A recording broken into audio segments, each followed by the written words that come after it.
AICC യോഗത്തിൽ 33 ഭാരവാഹികൾ പങ്കെടുത്തുവെന്ന് AICC secretary Jairam Ramesh Ahmedabad session സംബന്ധിച്ച് ചർച്ചകൾ നടത്തി. മാർച്ച് 27, 28, ഏപ്രിൽ 3 ദിവസങ്ങളിലായി DCC അധ്യക്ഷന്മാരുടെ യോഗം ചേരുമെന്നും ജയറാം രമേശ് പറഞ്ഞു.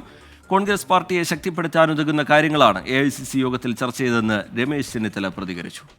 കോൺഗ്രസ് പാർട്ടിയെ ശക്തിപ്പെടുത്താൻ ഉതകുന്ന തരത്തിലുള്ള സംഘടനാപരമായ കാര്യങ്ങളെപ്പറ്റിയാണ് ഇന്നത്തെ ഭാരവാഹികളുടെ യോഗത്തിൽ ചർച്ചയുണ്ടായത്.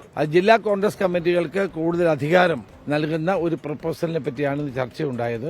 പാർട്ടിയെ താഴെ തലങ്ങളിൽ ശക്തിപ്പെടുത്തുക, പാർട്ടി പ്രവർത്തകരെ സജ്ജമാക്കുക, ജനങ്ങൾക്ക് ഉപകാരപ്രദമായ നിലയിൽ താഴെ തലങ്ങളിലെ പാർട്ടി പ്രവർത്തനം ശക്തിപ്പെടുത്തുക എന്നുള്ള ലക്ഷ്യത്തോടെയുള്ള അതിനുവേണ്ടി ഒരു കമ്മിറ്റി വെച്ചിരുന്നു. മുകുൾ വാസ്നിക് ചെയർമാനായിട്ടുള്ള കമ്മിറ്റിയുടെ റിപ്പോർട്ടാണ് ഇന്ന് ചർച്ച ചെയ്തത്. അത് AICC സമ്മേളനത്തിൽ വെച്ച് ഇതിന് അന്തിമ രൂപം നൽകും. വിനീത VG വിവരങ്ങളുമായി ഡൽഹിയിൽ നിന്ന് ചേരുന്നുണ്ട്. വിനീത, AICC ഭാരവാഹികളുടെ യോഗമാണ്. കേരളത്തെ സംബന്ധിച്ചിടത്തോളമാണെങ്കിൽ തെരഞ്ഞെടുപ്പൊക്കെ വരാൻ പോകുന്ന പശ്ചാത്തലമുണ്ട്. ഈ DCC നേതാക്കളുടെ യോഗം എപ്പോഴേക്കാണ് നിശ്ചയിക്കുന്നത്?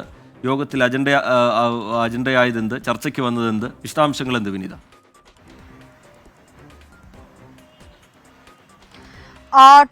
ഈ അഹമ്മദാബാദിൽ ചേരുന്ന ACC സമ്മേളനത്തിന് മുന്നോടിയായാണ് ഇന്ന് ഡൽഹിയിൽ ഈ യോഗം ചേർന്നിട്ടുണ്ടായിരുന്നത്.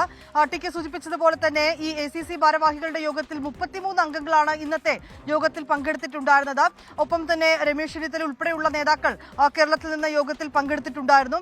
ഇതുകൂടാതെ തന്നെ രാഹുൽ ഗാന്ധിയുടെയും അധ്യക്ഷൻ മല്ലികാർജ്ജുൻ ഖാർഗെയുടെയും ഒക്കെ നേതൃത്വത്തിലാണ് യോഗം ചേർന്നിട്ടുണ്ടായിരുന്നത്. KC വേണുഗോപാലും യോഗത്തിൽ പങ്കെടുത്തിട്ടുണ്ടായിരുന്നു. ഏറ്റവും പ്രധാനമായും ഈ ചർച്ച ചെയ്തത് ഈ ACC സമ്മേളനവുമായി ബന്ധപ്പെട്ടുകൊണ്ടുള്ള കാര്യങ്ങൾ തന്നെയാണ്. അതുകൂടാതെ തന്നെ പാർട്ടിയെ താഴെത്തട്ടിൽ നിന്ന് ശക്തിപ്പെടുത്തുന്നതിനുള്ള ഒരു റിപ്പോർട്ട് കൂടി ഈ യോഗത്തിൽ ചർച്ച എന്നാണ് രമേശ് ചെന്നിത്തല ഈ യോഗത്തിന് ശേഷം മാധ്യമങ്ങളോട് പ്രതികരിച്ചിട്ടുള്ളത്. റിജിത്ത് സൂചിപ്പിച്ചതുപോലെ തന്നെ ഈ DCC അധ്യക്ഷന്മാരുടെ യോഗം വിളിച്ചിട്ടുണ്ട്. ആ യോഗം ചേരുന്നത് മാർച്ച് 27, 28, ഏപ്രിൽ 3 തീയതികളിലായിരിക്കും ഈ യോഗം ചേരുക. രാജ്യത്തെ മുഴുവൻ DCC അധ്യക്ഷന്മാരും ഈ യോഗത്തിൽ പങ്കെടുക്കുമെന്നാണ് നിർദ്ദേശം നൽകിയിരിക്കുന്നത്. പങ്കെടുക്കണമെന്നൊരു നിർദ്ദേശം കൂടി നൽകിയിട്ടുണ്ട്. നമ്മൾ നേരത്തെ സൂചിപ്പിച്ചതുപോലെ ഈ അഹമ്മദാബാദിലെ AICC സമ്മേളനത്തിന് മുന്നോടിയായാണ് ഡൽഹിയിൽ ഈ യോഗം ചേരുന്നത്. ഒപ്പം തന്നെ കോൺഗ്രസ് പാർട്ടിയെ ശക്തിപ്പെടുത്താൻ ഉതകുന്ന കാര്യങ്ങൾ തന്നെയാണ് ഇന്നത്തെ യോഗത്തിൽ പ്രധാനമായും ചർച്ച ചെയ്തിട്ടുണ്ടായിരുന്നത്. ഈ പാർട്ടിയെ ശക്തിപ്പെടുത്തുന്ന സംഘടനാപരമായ കാര്യങ്ങൾ യോഗത്തിൽ വിലയിരുത്തി. ഈ ജില്ലാ കോൺഗ്രസ് അധ്യക്ഷന്മാർക്ക് കൂടുതൽ അധികാരം നൽകുന്ന പ്രപ്പോസലാണ് യോഗത്തിൽ ചർച്ചയായത്. ഒപ്പം തന്നെ ഈ താഴേക്കടയിൽ പാർട്ടിയെ ശക്തിപ്പെടുത്തുന്നതുമായി ബന്ധപ്പെട്ടുകൊണ്ട് പ്രവർത്തകരെ കൂടുതൽ സജ്ജമാക്കുക എന്നത് തന്നെയാണ് ലക്ഷ്യം. ഇതുമായി ബന്ധപ്പെട്ട് നേരത്തെ തന്നെ മുകുൾ വാസ്നിക് അധ്യക്ഷനായ ഒരു കമ്മിറ്റി രൂപീകരിച്ചിട്ടുണ്ടായിരുന്നു. ഈ കമ്മിറ്റി നൽകിയിട്ടുള്ള റിപ്പോർട്ടും ഇന്നത്തെ യോഗം ചർച്ച ചെയ്തു. വിനീത VG വിശദാംശങ്ങൾ നൽകുകയായിരുന്നു ഡൽഹിയിൽ നിന്ന്.